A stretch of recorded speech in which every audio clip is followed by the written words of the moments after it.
sahbihi ajma'in, amma ba'd. Yang saya hormati Kepala Kantor Kemenang Kota Kediri apa yang mewakili, Kepala Dinas Pendidikan apa yang mewakili, Bapak Sali, Kepala LPS 3 Kota Kediri yang saya hormati dan saya banggakan, Bapak Camat Mojoroto atau yang mewakili yang saya hormati, Kepala Dinas BPPKB Pak Medi yang saya hormati dan saya banggakan, Bapak Ibu Guru MTS 3 Kota Kediri yang saya cintai dan saya banggakan, adik-adikku siswa-siswi MTS 3 Kota Kediri yang saya sayangi dan saya banggakan, hadirin sekalian yang saya hormati. Puji syukur kita panjatkan kehadiran Allah Ilahi Robbi yang telah memberikan kita nikmat sehat sehingga pagi hari ini kita masih diberikan kesempatan untuk bermuajahan di tempat ini, berkumpul bersama-sama. Insya Allah acara ini berlangsung lancar hingga selesai tanpa ada hal-hal. amin, ya Allah. Salawat dan salam tak lupa kita sampaikan kepada junjungan kita Nabi besar Muhammad Sallallahu Alaihi Wasallam yang kita nantikan syafaatnya di hari akhir nanti. Bapak Ibu sekalian, ini kali ketiga saya hadir dalam gelaran acara deklarasi sekolah ramah anak. Sebelumnya di RA, lalu di MI, dan ini yang ketiga di MTS. Alhamdulillah ketiganya saya hadir pas kebetulan memang saya nggak ada acara. Hari ini saya merasa senang, Pak Kepala Sekolah, Bapak Ibu guru semua, bahwa MTS 3 Kota Kediri hari ini punya tekad yang luar biasa untuk menjadikan sekolah ini sekolah yang ramah anak. Tadi Pak Kepala Sekolah menyampaikan panjang lebar tentang fasilitas di sekolah ini. Masya Allah luar biasa. Ternyata saya baru lihat di sini. Jadi rupanya sekolah ini masih masuk wilayah Dermo. Merican. Maaf. Ini Bu Lurah ini Bu. Baru ini saya masuk busuk untuk Merican sampai ke sini ya. Alhamdulillah sebelah itu sawah ya. Mewah. Mewah. Itu fasilitas yang sulit ditemukan di kota-kota besar. Jadi murid-murid di sini harusnya senang dan bahagia. Karena nanti ketika mereka sudah kerja, sudah berumah tangga, pasti itu yang akan mereka banggakan. Wah, sekolah bapak dulu pinggirnya sawah, nanamnya tebu. Ya, betul itu sungguh kemahalan yang tidak bisa dibeli dengan apapun. Sekolah saya dulu dari kelas, waktu saya di kelas 3 IPA 2, ini kacanya semua bening, besar. Kaca di sekolah saya nggak ada kaca hitam, nggak ada ya. Jadi sekolah saya itu betul-betul definisi sekolah ramah lingkungan itu ada di sekolah saya. Kita nggak pernah pakai pencahayaan lampu karena sangat terang kelas kita. Hijau penuh sama pohon. Kalau nengok kanan gini di sana Gunung Sumbing sama Sindoro. Sampingnya sawah. Jadi kadang ngelirik-ngelirik lihat Pak Tani, penanam padi, benar-benar di sebelah kelas saya ini. Masya Allah itu benar-benar nikmat. Kadang capek dengerin dulu ngelirik ke sana sini ya Bu. Yang dilihat Bu Tani, Pak Tani sambil garuk, lupu. Wah itu benar-benar kemewahan luar biasa. Pak Kepala Sekolah, saya sangat mengapresiasi apa yang sudah diusahakan oleh sekolah ini. Masya Allah ya, tadi Pak Bu biasa, kantinnya pun direncanakan sedemikian rupa sehingga bisa memberikan fasilitas kepada anak, memberikan jajanan yang sehat. Anak-anak diharapkan makanan yang masuk ke tubuhnya itu hanya makanan-makanan yang memang sudah tersalin di kantin. Kalau sudah di luar sekolah itu sudah bukan menjadi tanggung jawab sekolah ya, Pak, Bapak, Ibu. Tapi alhamdulillah luar biasa sekolah ini dengan segala macam fasilitas yang sudah diberikan. Hari-hari ini Bapak Ibu rasanya kita sudah nggak lagi mendengar zaman ospek lucu-lucuan ya. Kalau SMP dulu saya ospeknya gimana ya? Saya kok lupa. Enggak sih, kalau SMP dulu nggak ada. Yang biasanya cenderung fisik itu SMA sama kuliah. Kalau dulu waktu saya. Hari ini rasanya hal-hal seperti itu udah nggak zaman. Sudah dijauhi. Sudah benar-benar sudah nggak zamannya ya Bapak Ibu. Peloncoan fisik nggak jelas kayak gitu, cuma dibuat lucu-lucuan itu sudah nggak ada saya rasa ya. Alhamdulillah sih itu adalah suatu progres yang sangat baik menurut saya. Berikutnya adalah deklarasi madrasah Sanawiyah ini menjadi sekolah yang ramah anak. Alhamdulillah LPA hadir di sini, ada Mas Hadi, Mas Heri di sini, Bapak Ibu sekalian. Tadi disinggung sedikit oleh Pak Hadi bahwasannya belakangan ini kita pada Kota Kediri dihebohkan oleh berita tidak mengenakan. Di sela-sela penghargaan kita sebagai kota layak anak. Sungguh itu menjadi sebuah ironi dan PR besar bagi kita semua, termasuk semua komponen yang ada di Kota Kediri. Pembangunan fisik Bapak Ibu mau sebagus-bagus apapun tidak ada artinya jika tidak diikuti oleh pembangunan manusia. Tak ada artinya, sama sekali tidak berarti. Itulah kenapa pembangunan SDM itu menjadi salah satu faktor yang sangat penting ya Bapak Ibu sekalian. Saya sungguh berharap kasus-kasus seperti itu tidak ada lagi di lingkungan sekolah, khususnya di wilayah kita. Jauhkan kota ini dari hal-hal seperti itu. Pun jika itu terjadi, itu kita harus gimana ya Bapak Ibu, kita harus menempatkan diri kita sesuai dengan jalur yang semestinya. Kita nggak boleh melindungi pelaku atas dasar pertemanan, atas dasar A, B, C, D, E, itu sama sekali tidak dibenarkan. Tidak boleh ya seperti itu. Jadi pun saya berharap Bapak Ibu ini masih dalam masa pengenalan lingkungan sekolah. Anak-anak kita, adik-adik kita itu semuanya mengenal pendidikan seksual. Harus pendidikan itu diselipkan dalam kurikulum sekolah sesuai dengan levelnya. Mau di level SD, mau di level SMP, mau di level SMA, bahkan di level TK pun mereka, anak-anak kita semua sudah diajari ya Bapak Ibu. Sudah diajari anak-anak TK itu. Di sekolah anak saya, mereka diajarkan mana bagian tubuh yang boleh dipegang dan tidak boleh dipegang kecuali hanya oleh orang tuanya.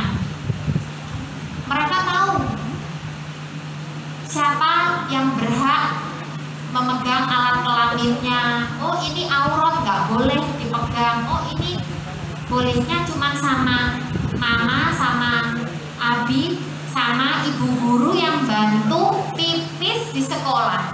Yang lain tidak boleh. Itu sudah diajarkan di sekolah bahkan sejak mereka TK. Bapak Ibu sekalian, di hari-hari yang gempuran teknologi begitu kuat, sedemikian dahsyat, kita kadang jadi punya jarak sama orang tua, sama anak maksud saya. Anak-anak tidak menemukan sosok orang tua itu sebagai tempat pulang dalam arti tanda kutip ya, maksud saya kalau pulang ke rumah, kalau terjadi apa-apa dengan dia, maka dia akan cerita kepada bapak ibunya. Mudah-mudahan kita menjadi orang tua yang seperti itu, orang tua yang memang benar-benar ada di hati anaknya. Karena kalau itu terjadi, insya Allah kita akan tahu apa yang terjadi sama anak-anak kita. Tapi bayangkan jika yang terjadi adalah anak kita menyimpan. Kita nggak pernah tahu kan Bapak Ibu apa yang terjadi ketika anak kita pulang sekolah. Misalnya dia pulang pesenin Grab, pesenin Gojek sama orang tuanya, naik becak. Memangnya itu jaminan aman ketika anak-anak kita pulang sekolah? Sama sekali tidak.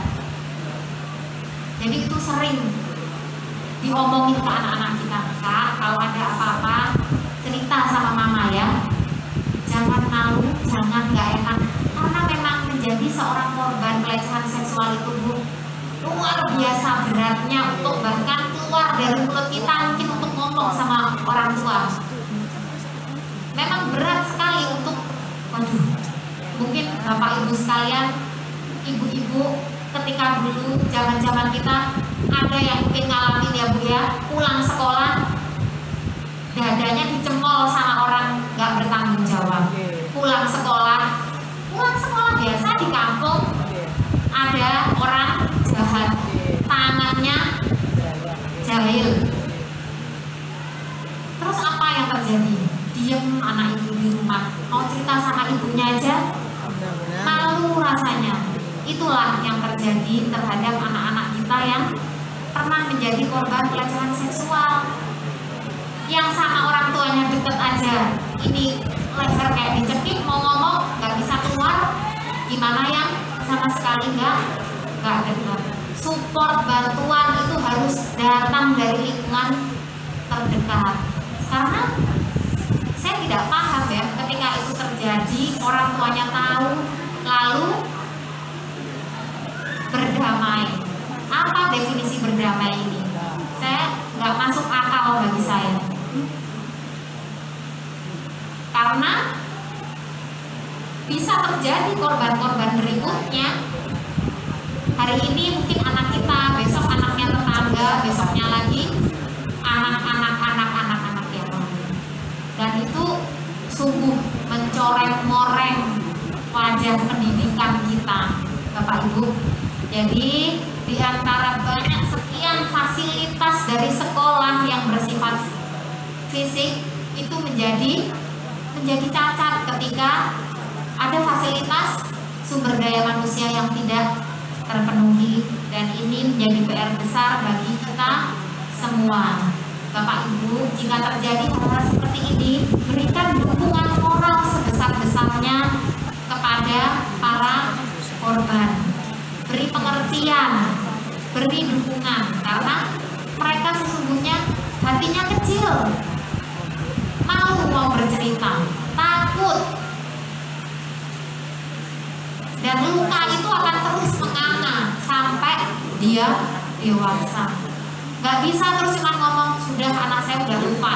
Oh, gak bisa. Luka itu menganga hingga dia tua. Ada satu hal-hal yang kelak akan membangunkan memori dia akan hal itu. Tidak bisa selesai dengan kata-kata lupa. Anak saya udah lupa. Gak bisa, Bapak Ibu. Itu anak-anak seperti itu butuh pendampingan psikologi, butuh pendampingan psikiater sehingga lukanya bisa sembuh perlahan. Kalau tidak, mereka akan tumbuh menjadi anak-anak yang pendendam. Gak peduli laki, gak peduli perempuan. Harus disembuhkan luka itu. Karena tidak ada manusia yang menginginkan akan mendapatkan perlakuan seperti itu kan? Tidak ada. Kita semua berhak atas rasa aman. Hari ini ramah anak itu sudah tidak lagi hanya soal bullying. Bullying lagi sampai, aduh Bapak Ibu kalau baca kasus-kasus belakangan ini kok yo iki jadi sekolah apa duduk kok sampai ada bullying sampai muridnya mati. Iki sekolah apa ngono lho. Ya kan? Katanya sekolah Kawah Chandra di Muka bagi masa depan, mimpi besar anak-anak kita. Tapi kok seperti itu? Ini sungguh PR bagi kita semua Bapak Ibu, dan tidak ada kasus-kasus seperti itu di kota Kediri, di Indonesia pada umumnya. Tidak cukup hanya berdoa, kita harus mengusahakan. Caranya bagaimana? Saya akan pusdiknas untuk entah itu apa istilahnya, mau dikatakan itu kurikulum atau mulung atau apapun, untuk pendidikan seksual itu harus dimasukkan dalam kurikulum SD, SMP, TK. Jangan cuma sekolah-sekolah swasta yang mungkin berbayar mahal yang bisa memberikan fasilitas itu kepada anak-anak kita. Entah sifatnya berupa seminar ketika anak-anak dalam masa pengenalan lingkungan sekolah atau apapun, tapi anak-anak harus dikenalkan dengan hal itu. Itu sangat penting Bapak Ibu ya. Pendidikan seksual itu bukan hal yang tabu. Tidak perlu bicara tentang seksual, tidak, sama sekali tidak. Tapi dia akan tahu mana hak-haknya, mana yang tidak boleh, mana yang boleh. Dan itu harus diketahui oleh anak-anak kita supaya hal-hal seperti itu tidak terjadi berulang. Tanya LPA itu Bapak Ibu sekalian, berapa kasus yang ditangani LPA? Banyak Bapak Ibu, banyak. Dan itu cuma yang ketahuan, yang nggak ketahuan banyak, sangat banyak. Dan itu memprihatinkan, sangat memprihatinkan. Sakit hati ini kalau dengar apalagi ibu-ibu itu, aduh miris kalau dengar berita kasus seperti itu. Bapak Ibu sekalian, hari ini deklarasi madrasah ramah anak di MTS 3 Kota Kediri ini, saya sangat berharap ini menjadi tonggak, menjadi semangat baru atau kelanjutan dari semangat yang sudah-sudah, supaya terus berkesinambungan untuk benar-benar menciptakan lingkungan yang aman bagi anak-anak kita dalam belajar, dalam sekolah. Kelak dia lulus dari MTS 3 ini, dia akan punya memori yang indah tentang sekolahnya.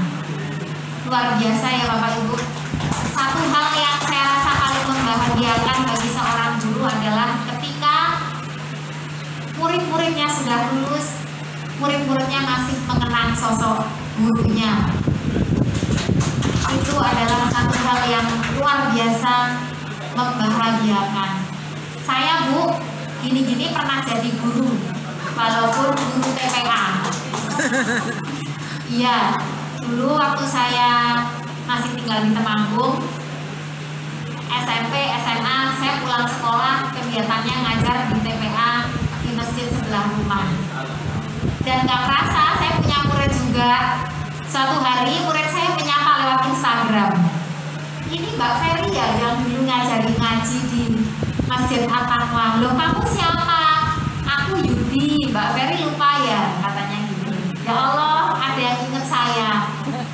Senangnya luar biasa karena penampilannya sudah begitu berubah. Jadi saya juga nggak kenal anak itu di foto, tapi ketika saya lihat ini, perhatikan fotonya, saya ingat anak itu. Oh iya, dulu anak ini pernah saya ngajari ngaji waktu saya SMP sampai SMA. Alhamdulillah Bapak Ibu, itu sungguh kebanggaan tersendiri bagi saya yang walaupun menjadi guru cabutan, saya merasa bersyukur tinggal di desa saya yang remajanya masih hidup, guyup, rukun, pulang sekolah, podo pulang ngaji. Itu berkah luar biasa yang mungkin tidak ditemukan, tidak didapati teman-teman saya yang tinggal di daerah yang lain. Itu menjadi pengalaman luar biasa ketika saya akhirnya KKN. Saya harus tinggal di desa yang lebih desa dari rumah saya ya. Itu menjadi modal yang Masya Allah. Begitu masa kecil saya sangat menyenangkan Bapak Ibu. Pun ini saya datang ke MTS 3 ini saya kayak nostalgia rasanya ya. Di sini kan ada pelajaran hadis ya Pak. Ada pelajaran apa ya yang berhubungan sama agama, tentu sangat banyak fikih.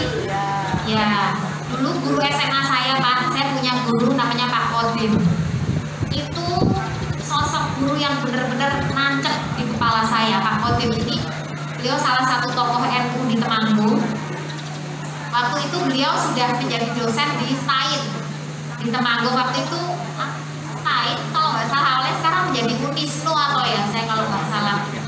Luar biasa, apa yang disampaikan guru saya ini benar-benar bisa apa ya, menggugah, bisa merubah sikap murid-muridnya yang nggak pada sholatnya jelek-jelek Bapak Ibu. Di tangan Pak Kodim semuanya duhur, istirahat, masjid penuh. Itu tanpa paksaan apapun, murni karena apa yang disampaikan oleh beliau, oleh guru saya yang luar biasa. Kalau sekolah dulu ujiannya, kalau yang bikin soal itu Pak Kodim waktu itu, kan soal saya nggak tahu kalau sekarang ya Pak, kalau apa ulangan semester gitu catur ulang, ada ini yang bikin gilirannya SMA A, SMA B, SMA. Kalau dulu begitu, ujian ini gilirannya sekolah saya yang bikin soal agama. Wah itu soalnya pasti susah Pak. Pada nggak ada yang bisa garap sekolah-sekolah lain. Nggak usah sekolah lain, teman-teman saya juga pada nggak bisa banyak. Karena apa? Soalnya gampang banget. Artinya semua soal pilihan ganda itu soalnya artinya, bahasa Arab artinya goblok kabeh semua. Suatu hari karena ujian agamanya kemarin, hari ini Pak Kodim menjadi petugas yang menjaga ujian di hari ini, entah itu matematika entah bahasa. Saya duduk paling depan Pak.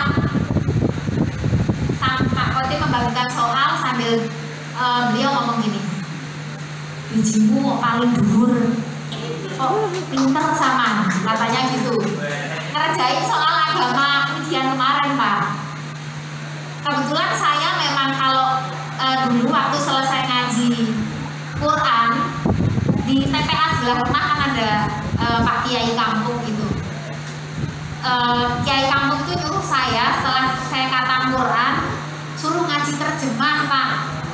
Jadi Quran ngaji terjemahnya waktu itu kalau saya nggak salah saya sampai juz 2. Terus saya sudah lulus SMA dan kelas 3 mulai nggak fokus lagi sama ngaji, sama belajar kitab Safinatun Najah waktu itu fikih. Jadi sedikit-sedikit nempel lah muni artine ini alhamdulillah. Jadi bisa ngerjain soal ujian agamanya Pak Kodim yang katanya luar biasa sulit tadi. Alhamdulillah. Bapak Ibu sekalian, itu saja, rasanya sudah terlalu panjang saya bicara di depan sini. Saya mengucapkan selamat hari ini MTS 3 mendeklarasikan dirinya menjadi sekolah ramah anak. Semoga ini benar-benar menjadi awal baik sekolah ini ke depan untuk menciptakan lingkungan yang aman, yang nyaman bagi adik-adik kita, bagi putra-putri kita semua untuk belajar di sekolah ini. Sekali lagi saya mengucapkan terima kasih banyak kepada Bapak Ibu Guru, Bapak Kepala Sekolah MTS 3 yang saya banggakan ini. Langsung apa tadi Mbak MC? Nggih, ini kepada Bapak Kepala MTS 3, Kepala Dinas dan juga Kepala Kemenag untuk mendampingi Ibu memencet tombol peresmian deklarasi Ramah Anak ke atas panggung. Saya sudahi sambutan saya, kurang lebihnya saya mohon maaf. Wabillahi taufiq wal hidayah dan assalamualaikum warahmatullahi wabarakatuh. Waalaikumsalam warahmatullahi wabarakatuh.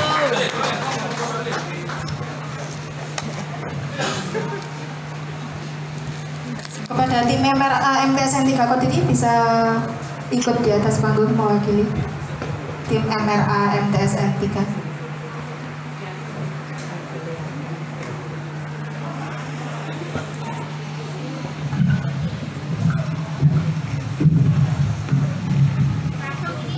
Kita hitung bersama-sama ya Bapak Ibu.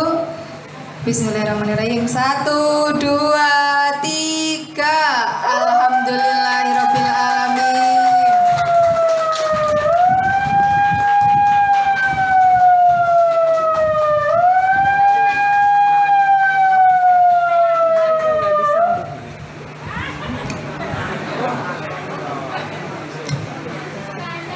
Ya, mohon maaf Bapak Ibu ada sedikit kesalahan teknis. Ya.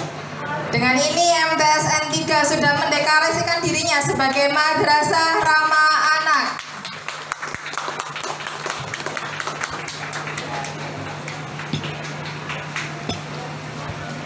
Foto sebentar Ibu di atas panggung sebentar.